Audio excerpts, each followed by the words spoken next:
Este partido es el partido más importante casi desde que estamos en el Vóley Palma, y creo que muertos no nos hemos visto, solamente proyecto una cosa, y es que nosotros vamos a estar en Superliga 1. Directa en esa pelea, ¿no? La qüestió és creure, i creure-hi de veritat. Mentre hi ha vida, hi ha esperança.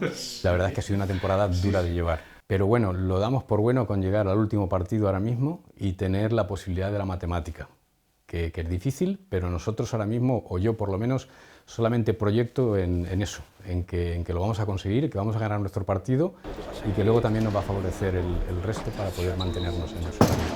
Aquesta és l'única obsessió de Carlos García la setmana que marcarà el futur del club.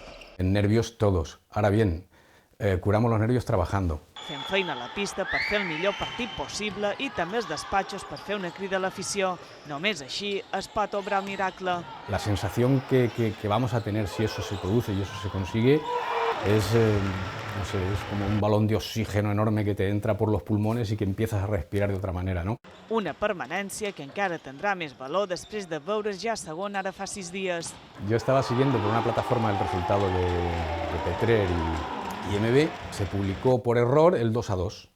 Y entonces yo estaba en el banquillo, metí el móvil aquí rápido y puse una cara que todo el mundo me la vio. Y entonces automáticamente se corrigió luego en la plataforma y entonces todo cambió, ¿no? El segundo entrenador, que él mismo me dijo, ¿ha ganado Petrer? Y yo dije, ¿cómo que ha ganado Petrer? Si yo he visto que había ganado el cuarto set del otro. Y bueno, hubo ahí hasta que efectivamente pues había ganado Petrer. Més enllà de l'ensurt, aquesta victòria ha atorgat al Vòlei Palma i al seu president una vida extra. Demà en sabrem el desenllaç.